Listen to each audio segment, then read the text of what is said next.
Hey, welcome back, guys. This is part 2. We're going to keep rolling. Okay. Sports. Kyler or Cliff? Is that what that says? Kyler or Cliff? Well, I'll answer this one. Neither? No, I'm just kidding. I actually like them both, but I will say I got to give the slight edge to Kyler because I think his talent is next level talent. I just think he's growing into being a leader, which is what's funny. We were just talking about leadership. Cliff, I think, is just he's a really good offensive coordinator, and he could develop to be a good head coach, but I think he needs to be an OC for now. So I give the slight edge to Kyler just because of the talent. So these are the in the office with nothing better to do, talk about sports kind of thing? Yes, exactly. All right. I'll give you what usually gets said by me when this comes up, no matter what. Generally the topic is a running quarterback or a pocket passer. Mm-hmm. And I think the proof's in the pudding. The greatest quarterbacks of all time are pocket passers. Mm-hmm. Don't get me wrong, there's been some great running quarterbacks. Totally. Michael Vick, you've got Kyler, you've got Mahomes, you've got, who's the kid coming out of Seattle that went to Denver? Oh, Russell Wilson, yeah. I think he's the best running quarterback we've ever seen. Mm-hmm. Okay, I get that people will argue that all day long. That's fine. Best thing about my opinion is it's mine, so F off. Right. But truly, I mean, the proof's in the pudding. Nobody's talking about them as the greatest quarterback of all time. They're talking about Tom Brady, Joe Montana. They're talking about these Peyton Manning passers. Yep. And so I would say it can't be Kyler. If we're talking what's better, that's my opinion. Okay. So you're taking Cliff in this? Is he a pocket passer? Well, he's the head coach of the Cardinals. Oh, so which one would we rather have? Yeah, well, yeah, Kyler exactly. can be a great quarterback, but if I were to pick one or the other to stay on that team, as little as I like them, am I trying to sabotage? Well, they don't care about my opinion. Right. You know, as a coach, you're kind of in a hard spot because if you ain't winning, then you're trash. Right? Mm-hmm. Like that's how the world sees it. Yeah. I promise you, nobody's talking about how great Bill Belichick is if he didn't win as much as he did. Right. Just facts. Yeah. So, I don't know which one is better. I'm ignorant on it, but we get to see Kyler on the field, right? Yeah. I think he is a decent leader. He could be better, but I think he's decent. He's gotten better this year already. Yeah. And at the end of the day, your faith is in your quarterback as a player. Mm-hmm. So you have to stick with him, even though I'm not a big fan, but I would say Kyler then. The coach can go. Kyler. I like it. Kyler can get better. It's Give him definitely the hard. right coach, and I'll bet he gets better too. Yeah, it's hard to replace that kind of talent as a player. Yeah.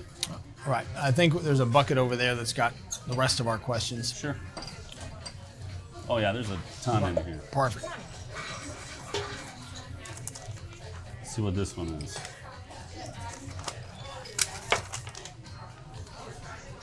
Generational. Has the new gen gotten better or worse? Has the new generation gotten better or worse? That's a loaded question. How do we offend everyone? Yeah, but I will say, I think people are still people, but there's cultural things that have changed, certainly here in America, with the younger generation being far more sensitive to things than generations that were a little bit older. Okay. And I don't think that's necessarily a bad thing. I just think it's a shift.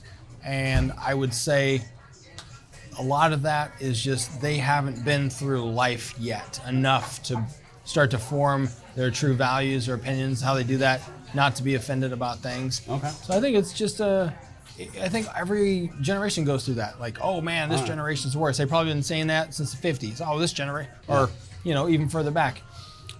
So I don't know if it's worse. It's different, and it'll be interesting to see how the communication goes with this younger generation as they grow into, being the leaders of the business world, politics someday. I think it's to be seen. I think that was the most PC answer I've ever heard you give. Yeah. Sometimes I'll play with the devil. All right. I believe that the younger generation is taught by parents who came from before, and those parents are the ones that created the problem, not the kids. The kids don't know any different. Right. So the fact that in the way we are raised develops what our personality is, what's okay, what's not okay, what we get away with, what we don't get away with is stems from our parents. Right. And so if there's a problem with the younger generation, part of that blame is on the parent. Part of it. However, at the same time, I believe in the cycle of man, and I've talked to you about this before, and a lot of people know it, right? So bad times create strong men create good times create weak men create bad times, and then we rinse and repeat. Yeah. So with those two things in mind, I don't think you can blame a generation for what they were allowed to do. It's easy to do that, and we do it all the time. Right. Oh, these young kids are dumb, right? They do this, and they're weak, and they got handed a trophy just for participating. Well, whose fault is that? It's not like they said, hey, I just want a participation trophy. Yeah. They didn't know that was an option. That was Just give it to them. That was some adult saying, this is the way it should be. So the fault's not on the younger generation if there's a problem. It generally stems from what we as the adults failed to do, which is educate and create self-worth. Right.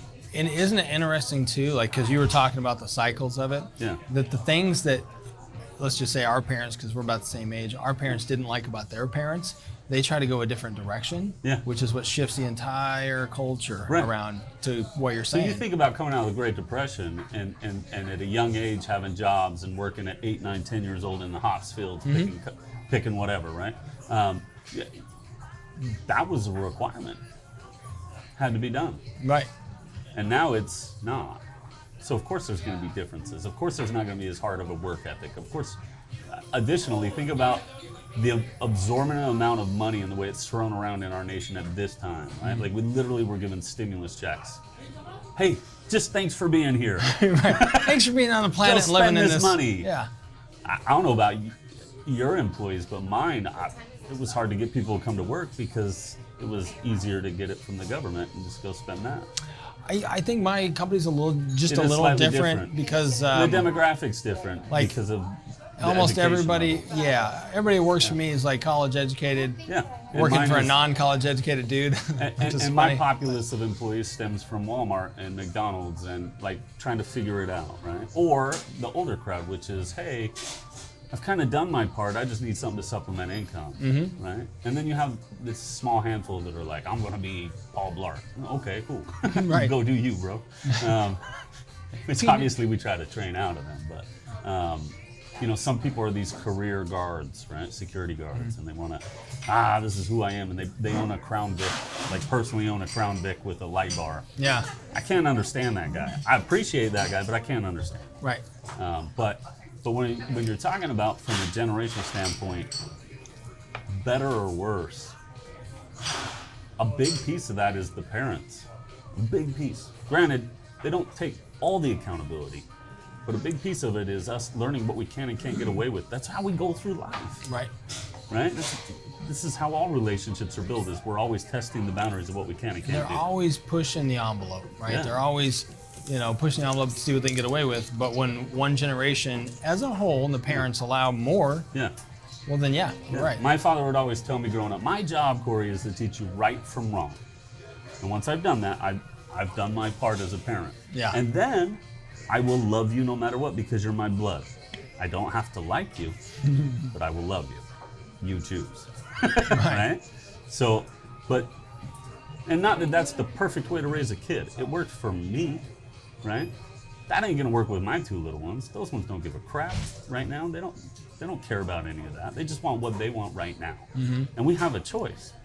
Do we reward bad behavior when they throw a fit that they're not getting what they want, and so we cave to show them that they can have it? Because that's really what's happening. Be realistic about what the outcome is. Yeah. If my daughter is literally on the floor screaming and kicking and fighting and throwing tantrum and eyes are watering and voice is cracking,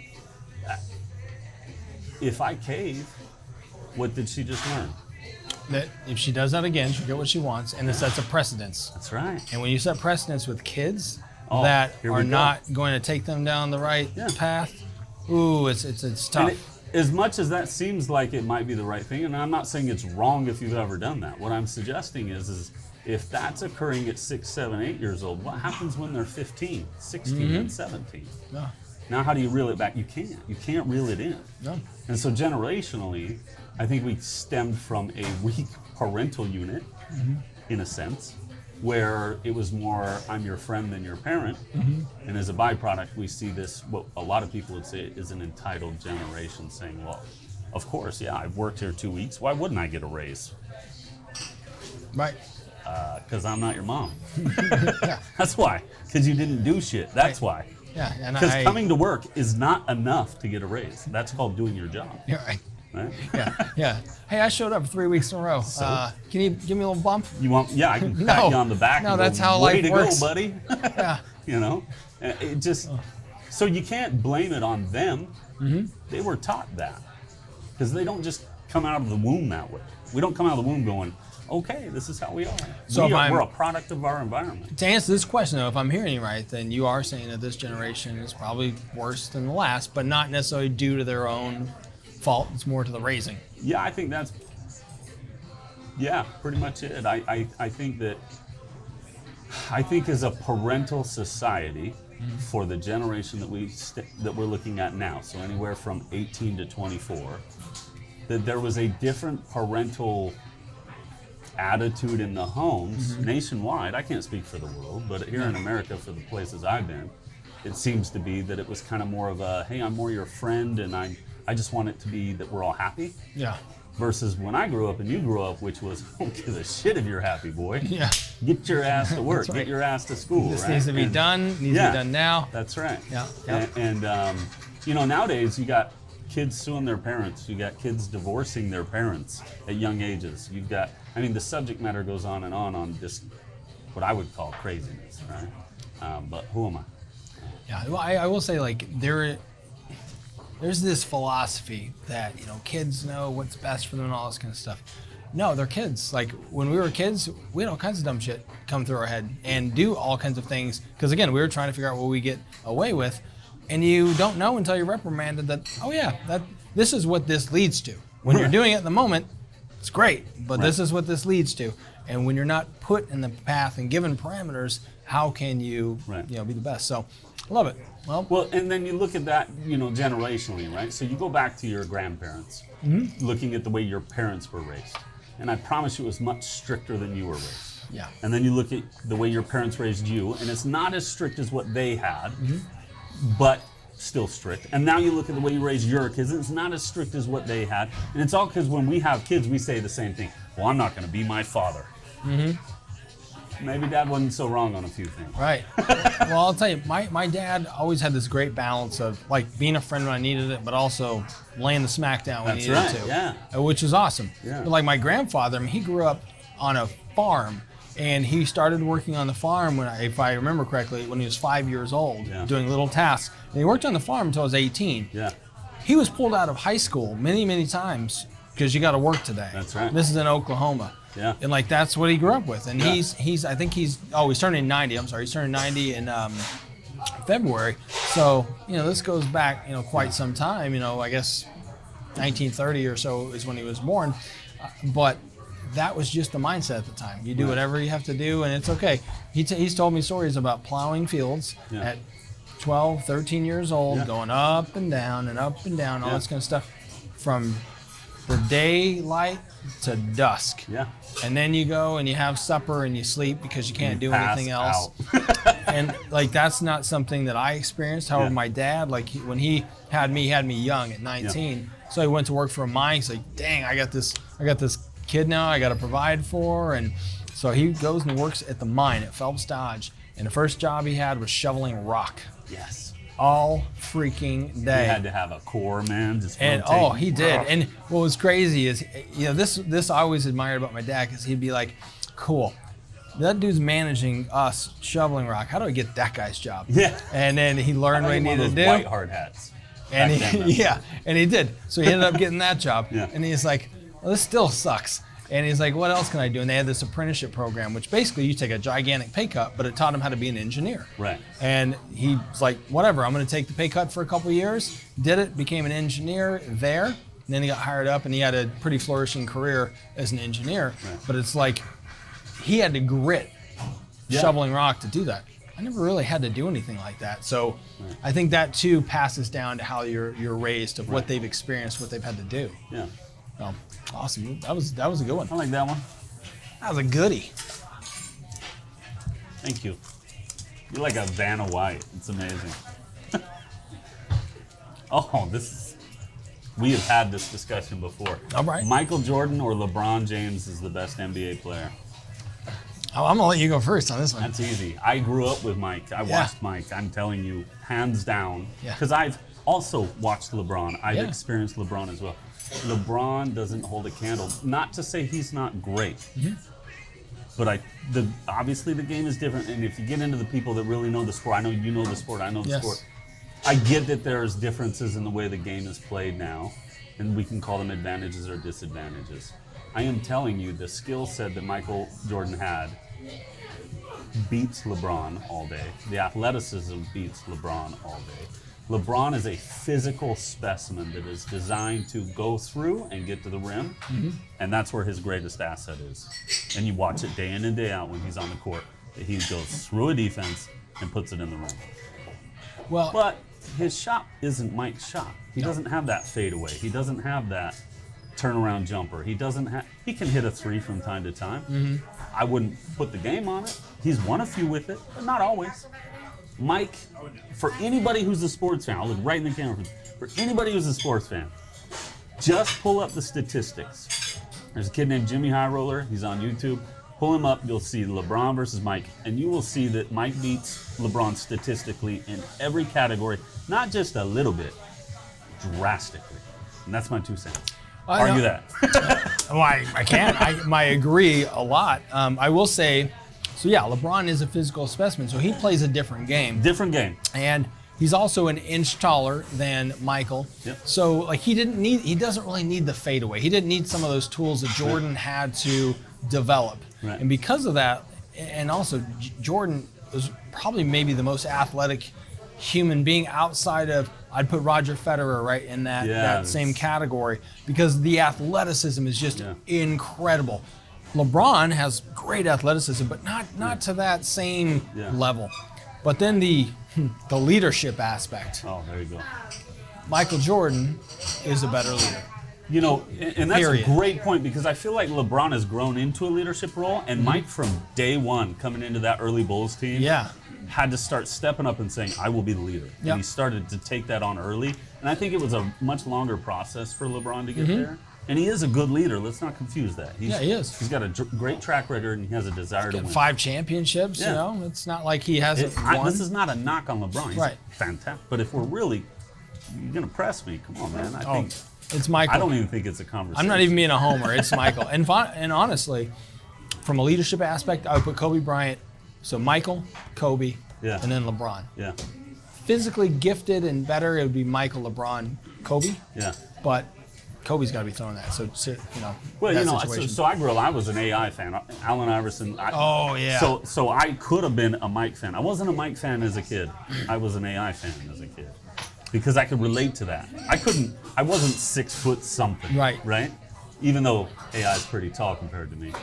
I played that same position with basketball. Right. So I appreciated what AI did going in and just getting beat the shit up going into the key. Every time he went to the hole, he came flying out like a rag doll. Yeah. And so I appreciated that. And his ability to shake defenses and transition the ball and get it to the open man, or not. But hands down, even being an AI fan, Mike is 10 times the player. Jordan was as good a scorer, if not better, than AI. Yeah. But what he had is the other side of the ball. People forget about his defense. And then you watch him, and anybody he wanted to just work on a night, he would work so bad to where they would have one of the worst games of the entire season.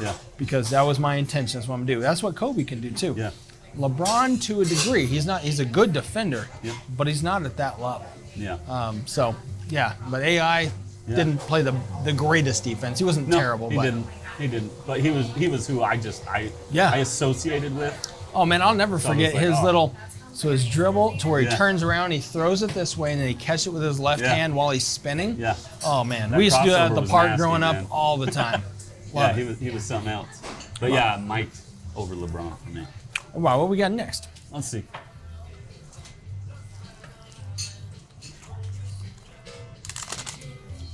All right. Do corporations or locally owned businesses benefit the community best? And I'm thinking that they mean that from like big corporate business versus small mom and pop. I think I'm a fan of mom and pop businesses. I really am. I want to support them. I want to be there. And I don't know that they impact the community as much as a corporation does. When Walmart moves into your town, good luck. So there's definitely an impact. Does it benefit? You know, I remember my father-in-law telling me, I hate that Walmart's here because he's a mom and pop guy. But guess where he shops every week? Walmart. He loves the ease of it. Let's not confuse that. So does it impact it in a better way? I think so. For a way of life, it can. But we're taking away and we're stripping away this, in a sense, with these large corporations coming in, the ability to have the American dream. It's hard to compete with that, right? Like if I'm a hardware store, Ace Hardware, how they're in business, I have no clue. Because you get everything. Technically, they're still a national company, though. Like they're a big corporation. But they feel like a mom and pop. Totally. When you go I mean, I believe it's actually a franchise, but like still. how's Radio Shack in business? And again, a national company, but again, how are they in business? Like it's this little niche thing, right? Well, they shut down all the retail stores. They went completely online, and Ty Lopez just bought them. Yeah. And he's also bought Pier 1 Imports. Yeah. And that was the process. They shut down all of the actual brick and mortars. Yeah. They went straight online, and that's how they're competing today. Right. So, and again, we're just looking at the evolution of business into this big, sort of get it everywhere in one stop. Right? Get everything you want in one stop. Right. The Amazons, Costco, Walmarts, Amazon, Costco, Walmart. You go online in the video game world, you can buy your game online and download it. You don't have to go to a store anymore, right? Like, okay. Yeah. Again, we lose the interaction and we lose that ability for that American dream. And I think we need to be cautious. And again, who am I? I mean, the world's so much bigger than I am. But you kind of want to be cautious about taking that away. Right. You want to be cautious about taking that away because I want my kids to have an opportunity, if they want to be a business owner, to have a viable market to do so. Right? I don't know that one really helps or hurts, but one feels better to me. I agree with that. And so the two big things that a big corporation does, like a Walmart in our area, is they provide jobs and they usually will provide pretty decent benefits, right? Yeah. So, decent pay for whatever the trade is, and then decent benefits. That's what big corporations do because they have this gigantic buying power. They also usually can provide their product or service at a reduced cost. Whereas a local business, that only has maybe 10, 15, 20 employees, they can't necessarily compete from a cost standpoint, so they got to go more on the relationship side. They're not providing as many jobs, and sometimes they can't provide necessarily the same benefits that big corporation can. However, there is something about working for a small business owner that feels like home. Whereas if you're going to work at a Walmart, a Costco, or something like that, it's boom, you're checking in, you're just a number, you have no idea who the owner is. Shoot, if you even get to like a VP, which is probably still 3 layers away from the CEO, like you're like, wow, I know somebody in this company. Whereas small business owners, like they know their employees well. The employees know them well. Like take OPA, right? We're here at OPA, so take OPA. Their employees come in and they work alongside with the owners. Yeah. Their employees have access to their owners all the time. What a great thing. In my company is, not that we're huge, but as big as we are, my guards come in and one of the 3 owners is going to be there. Right. And they have access to us and they can talk and they can ask questions and they can say, hey, I have this idea. And it doesn't fall on deaf ears. It falls on the ears of somebody who's experienced it and says, well, yeah, we tried that and here's this. Or, hey, I've never heard of that before. Let me look into that and get back to you. And it's not like talking to your buddy at the cash register where it's not going to go anywhere. The ability to stand in front of your owner and have a conversation sort of validates you as somebody who matters in the business. Well, and what I love about that is locally owned businesses, like the smaller businesses, you also have the ability to move the ship, so to speak, much quicker than a big corporation. And you got boots on ground, like you literally live here. Whereas a big corporation, your VP, and I'll just use Walmart again as an example, but like your VP could be in Arkansas that oversees this region. How well do they know this region? How well do they know what's going on here? What's selling, here? Whereas a local business is hearing, from the people that work here, hearing from customers, and you can make a change right away. Yeah. That's super cool. Super cool. Yeah. Yeah, I just think we all want to be validated as being important in no matter what we do. It doesn't matter if we're the shit shoveler following a horse around for a parade or we're working in a major corporation. We want people to think that what we do is important, and we want to believe that what we do is important. Yeah. No better person is there to feel that from while working than the owner of the company, or at least someone extremely high up, CFO, CEO, pick one, right? That knows your face. Yes. It says, thanks for coming in. Hey, how's things going, right? There's a difference between, hey, how's things going from my buddy at work and an owner. Right. Right? Yeah. I promise you it's a different answer. Absolutely. And that's, I would say so to that question. In certain aspects, maybe for the community, the employment, the revenue, tax revenue that's brought in, there might be a slight lead there. But as far as creating a place where you can make a difference a little bit more, and you feel like you are making a difference more, I think the local businesses are where people would rather work. Yeah. And to that point, one of the mantles you carry as an owner in a small business is being that person that they can lean on and feel good about. Yes. Right? And as hard as it can be sometimes, and I'll speak from the heart, man, there are times where I'll see an employee come in, and in my brain I go, oh, please don't say hi, please don't say hi, please don't say hi. I'm just being honest. Right. But if they say hi, hey man, how's things going? And I want to build them up because they're there trying. I need to try too. Whether I like it or not, I need to try too, right? And making yourself available for that does nothing but make your business a better place. Yeah, absolutely. And that's honestly is one of the responsibilities as a small business owner. Is really empowering and building your people up. Because everybody has a bad day, and sometimes they're on the front lines dealing with a customer you're not dealing with directly. Sometimes you're like, no, don't worry about this. I'll give you an example. So Alicia's awesome. She handles a lot of our website design development and in that part of the team. And there was a customer that had an issue, and it was one of those that said, don't worry about it, I got this. I sent the email back, I set up the call, because she was going in circles, and I saw the emails. I'm like, there was nothing wrong. That person needed to have somebody on a call communicate exactly what he needed before we could execute on the plan, right? And I'm like, that's an opportunity for me to show her that, no, I'm here for you, I got your back. But even just encouraging words and seeing what they're going through and what they're delivering to customers and being able to build them up and say, no, I appreciate it. Like, that's the responsibility that we have, because we can change somebody's day. I'll never forget Amelia. So she used to be my executive assistant for a long time, 4 years.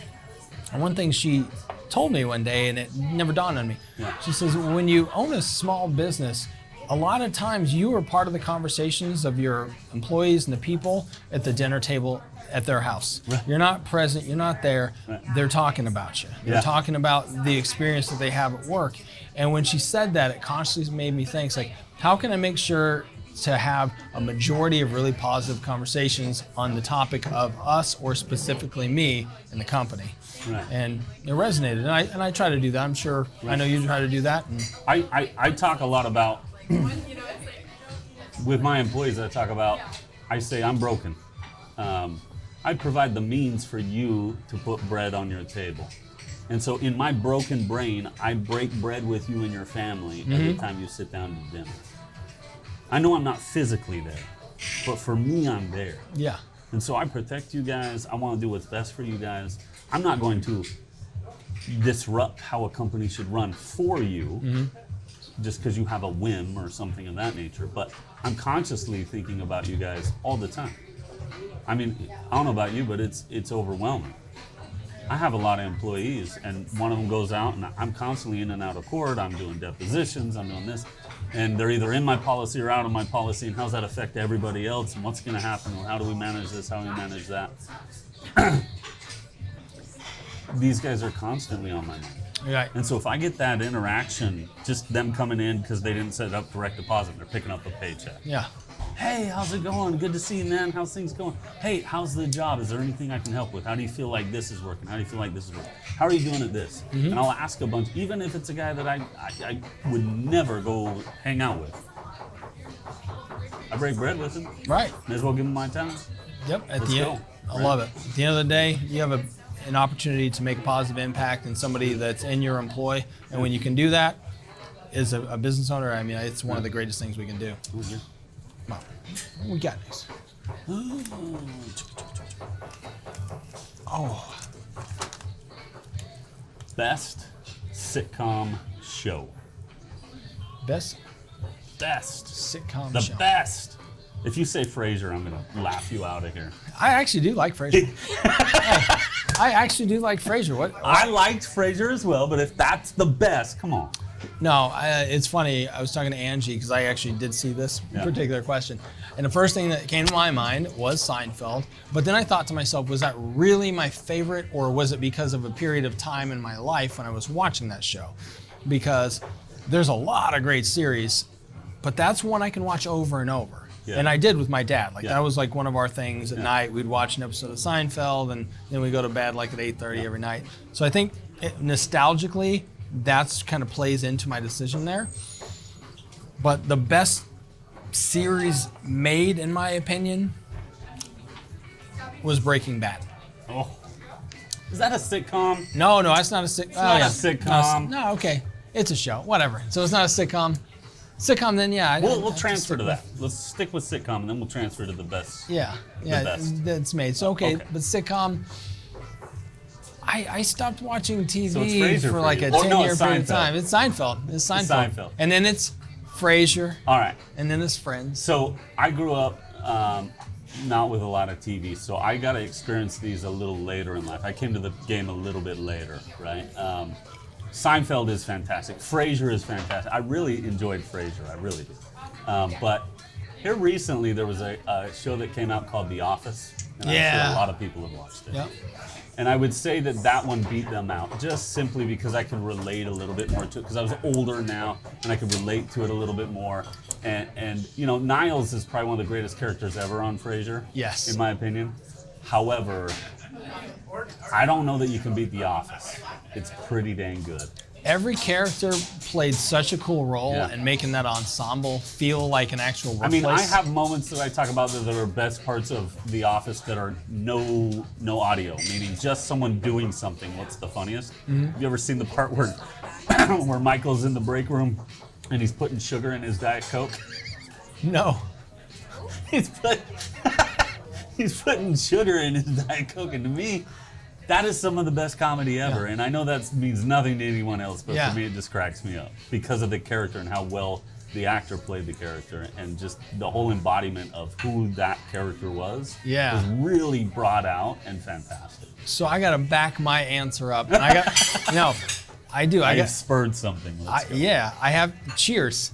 Cheers was great too. Cheers Yeah, was my Sam. favorite. Like Frasier stemmed from that. Yeah. But it was just, again, it was a place where people Yeah. know, where everybody knows your name, right? Right. That it was literally Yeah. in the theme song, Yeah. and you got to hear about the daily lives and all this kind of stuff. Cliff and Norm and sitting at the end of the Oh, bar. And yeah. Cliff Clavin, I'll tell you what. Oh, Cliff Clavin was the best. So yeah, I would say probably Cheers. Okay. But yeah, Breaking Bad was the show. What would be your show? Dude, so I'm not like a big. I don't watch a lot. So I watched a significant amount of Breaking Bad, but I didn't finish it, and I really enjoyed it.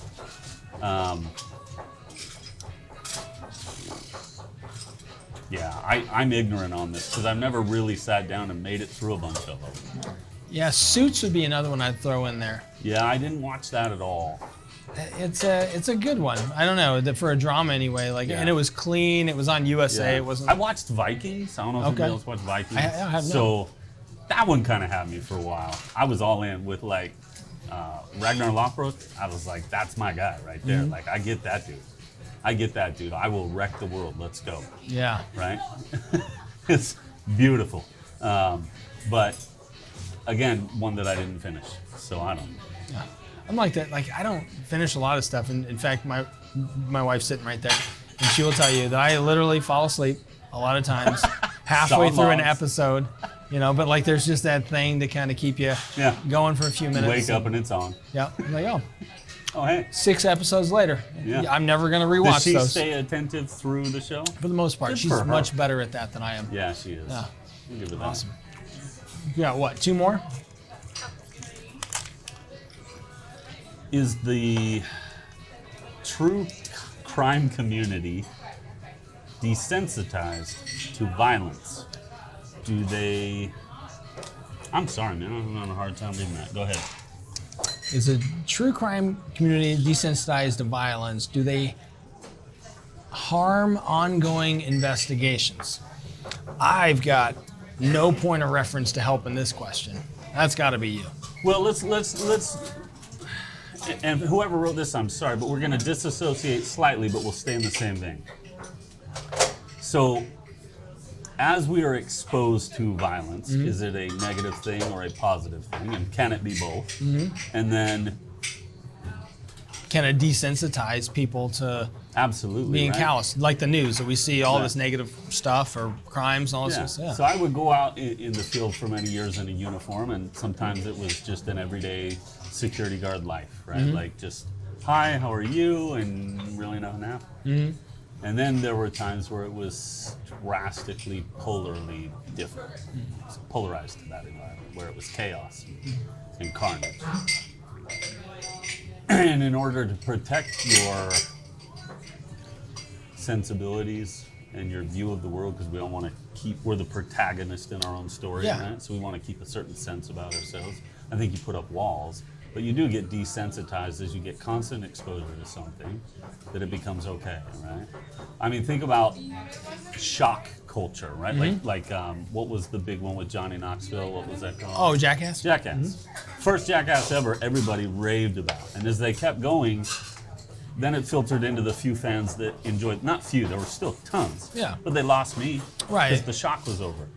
But the first time I saw it, I went, oh my God, that dude just did this, right? Yeah, when you see somebody take a stapler to the face or whatever, you're like, but the second time you see the stapler to the face, you're like, So tell me that's not desensitized. It is. Right. Totally. Yeah. So as we look at the true crime community, desensitized, yeah, absolutely. What about video games? You think that desensitizes people to violence? So this is a great topic. All right.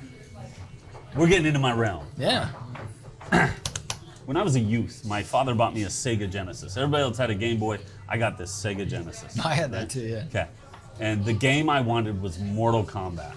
Okay. And it was brand new. And the concern for parents at the time was they had a thing called finishers. And finishers were, if you won the fight, if you hit a certain button code, you could do horrific things to your opponent to finish the match. Yeah, cut off their head. Cut off their head. Yeah. You could turn into a dragon and bite them off at the knees. You could rip their spinal cord out of their body, holding onto their head, and hang it in there as the body collapses to the ground. These are quite horrific.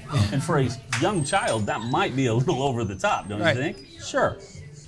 So I think that part of it stems from the individual and the difference between reality and a game.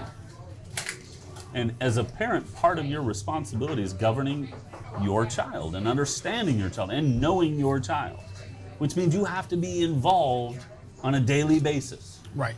And so for me, my father chose that my son knows the difference between a video game and real life, and I was able to get that game and play it. And his best friend in the world thought he was crazy for doing that.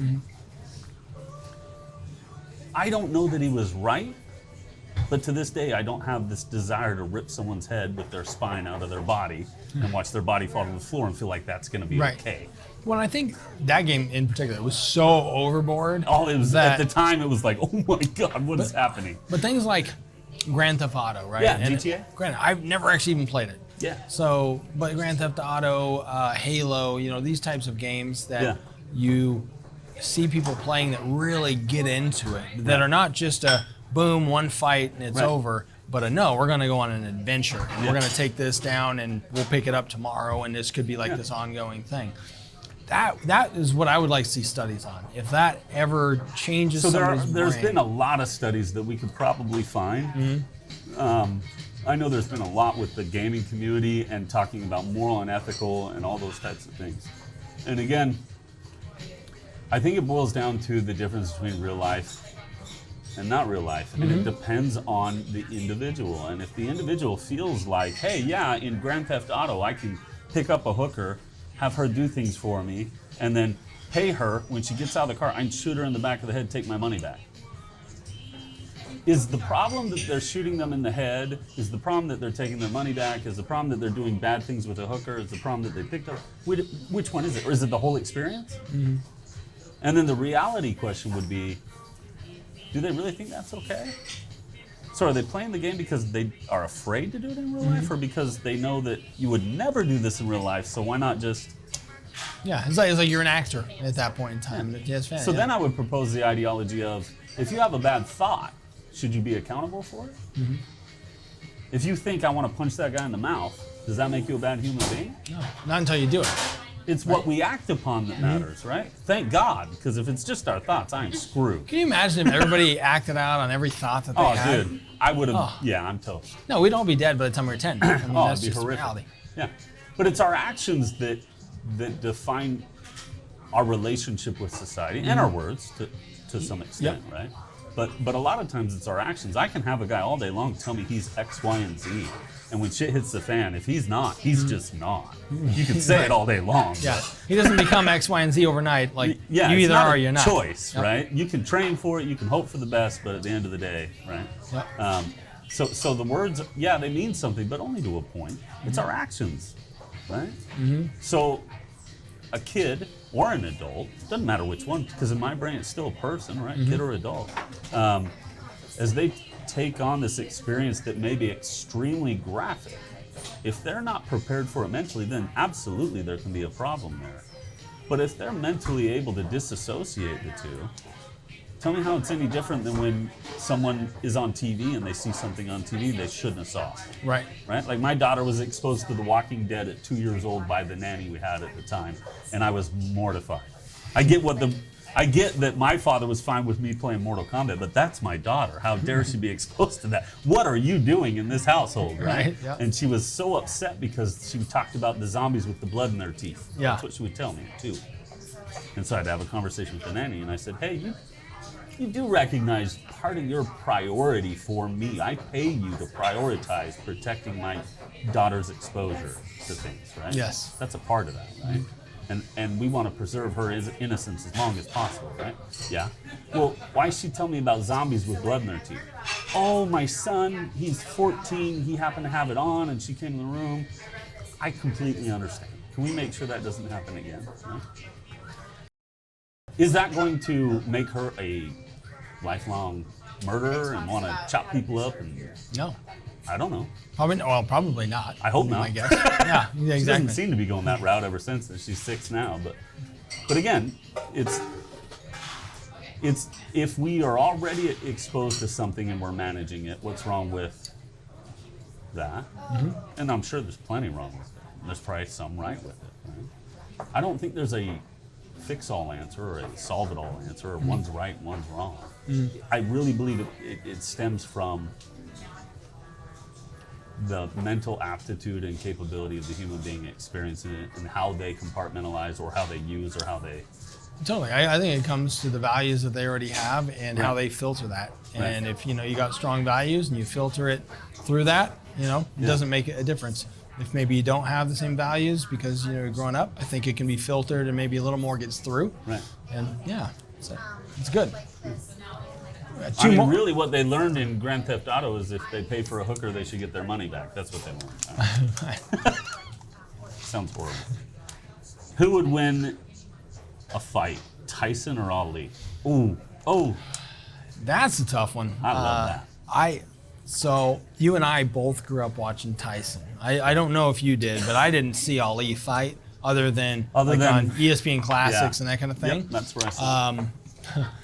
Because of that, I would go for Tyson. That was the most vicious dude I've ever seen fight, and could throw punches that would knock down somebody twice his size, just straight cold. He was a beast. Ali obviously could take punishment. The rope-a-dope he's known for. He got punished in many of his fights, and he still won. I don't know that if they're both in their prime, and I think that needs to be the caveat. If they're both in their prime, I got to still give it to Tyson. I think he would have taken him out. I think that Tyson did a fantastic job of closing the gap with taller defenders, and he knew how to weave, stay low, get in close, and take away what generally is the advantage. Which Lennox is the Lewis reach, is a great right? example of that. Yep. So, and I'm no schlub on the fighting world. I'm a huge fan. You can go back. I think one of the most fun fights to watch, not that it's pivotal, but when Tyson fought the gang leader. Have you ever seen footage on that? This guy that was he was a gang leader. And he called Tyson out, and they sanctioned a fight, and he went in and got to fight this guy. If you ever get a chance to look it up, I will fight. tonight, in fact. And it's a great fight. I would give it to Ali, and I would give it to Ali because I don't think Tyson's gonna knock Ali out. I think Ali is such a pinpoint accurate striker that he's gonna beat Tyson on strikes and points, and that's just. I don't think Tyson knocks him out, and I don't think Ali's gonna knock Tyson out. So at the end of the day, I think you got two guys coming in condition. Tyson's a bull. He gets in close. He's going to do a shit ton of damage. But Tyson never really threw hands like Ali threw hands. What I mean is fast and accurate.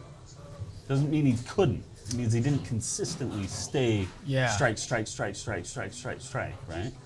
I just think that Tyson would just drop homies, man. Just a whack. Dude's on the ground doing the fish wiggle.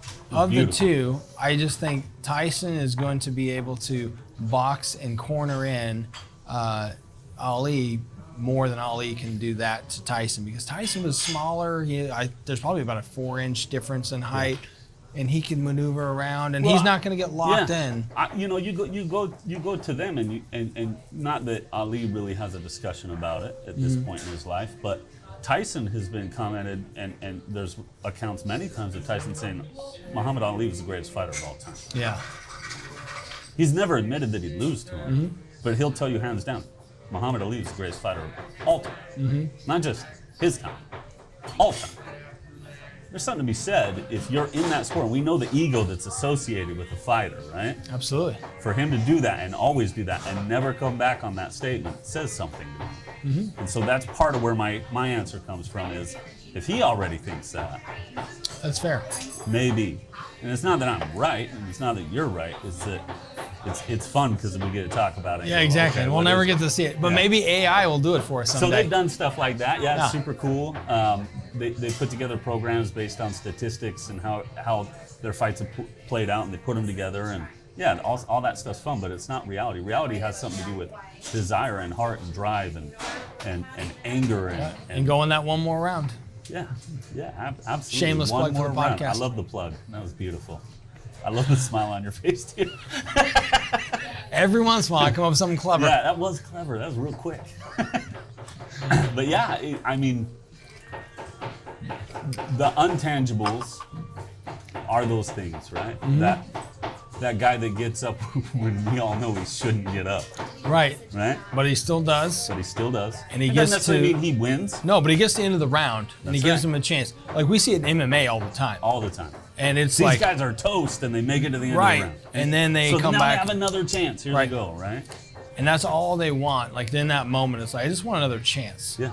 And that's the important thing. Last question. What is this? Business. Best practice to hire good staff. Oh, this is a great question. I'm in. I love that this is our last question too, because I think we both have a ton of thoughts on this. All right. Let you start on this one. Okay. So I have exposure to hiring many people each year. So in the security industry, the industry standard turnover is 600%. That's insane. It's crazy, right? 600% is industry standard.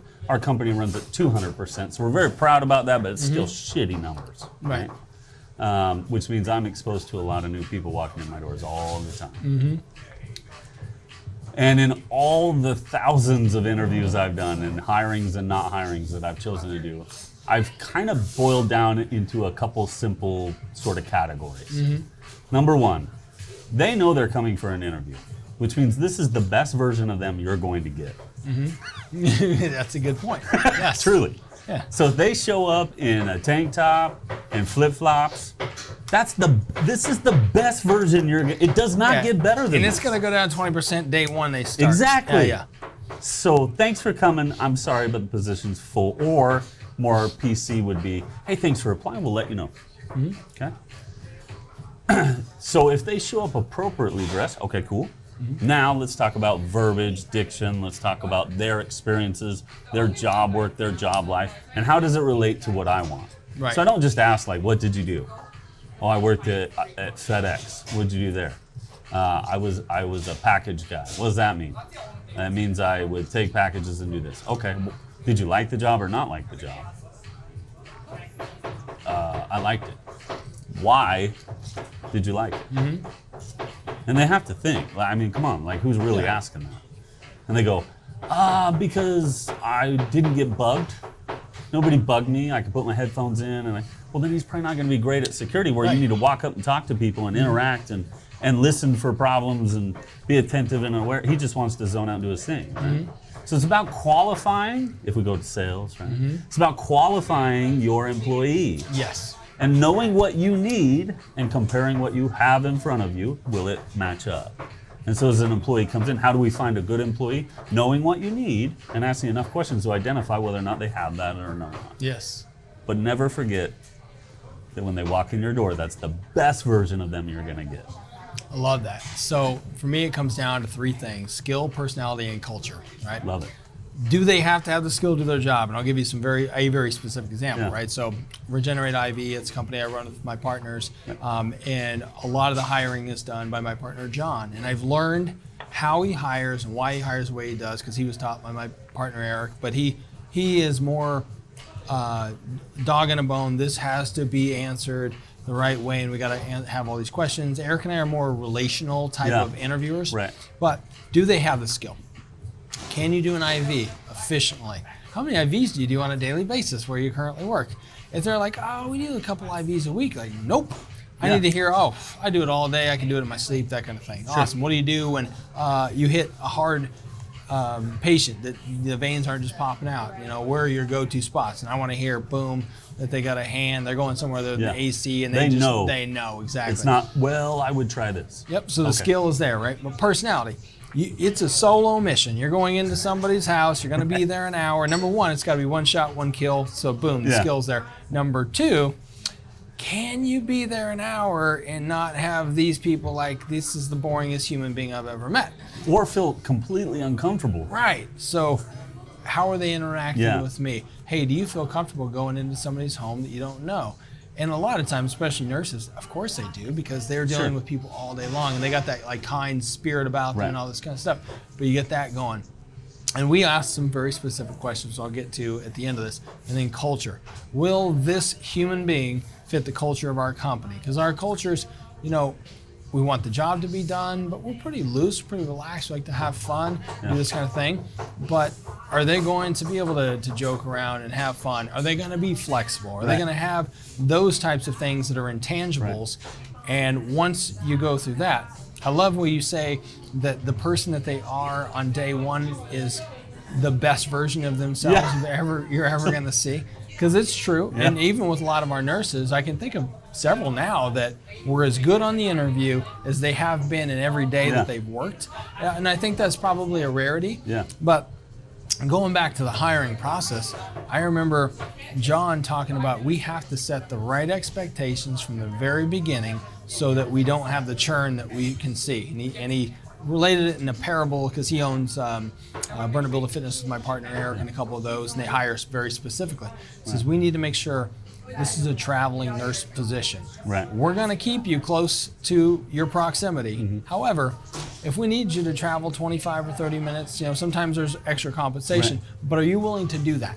If their answer is no, it ain't gonna work. Because sometimes, you know, you're just low on staff. We got to get this IB done. We don't want to lose money as a company, and we need you to fulfill that. You know, number two, have you ever been a self-employed, right? 1099. Some of them have, some haven't. We explain it and the benefits and the drawbacks and that kind of thing. Are you okay with that? And we ask 5 specific questions. Making them contractors. Exactly. And every question has to be answered the right way. And then we look at what is the need in that area. Is it high enough to be able to hire this person? So he's taught me that. And it was funny because everybody I've ever hired at Abstract Digital, my company, was all conversational. I didn't ask any of this stuff. And I've been very, very fortunate because, I mean, I've had people that have worked, I think my average tenure is probably 3 to 5 years, working for me. And I've had, some work 8, 9 years. But purpose of that is, it's like, because you set them up the right way and the conversational piece of then the very technical piece, it just gives you a feel of, are they going to fit the culture? So, hey guys, I know you got a ton out of this. There's probably some stories here that you have some friends that would relate, get a laugh, or get some good experience from. Share this out. Appreciate it, and we will see you next time.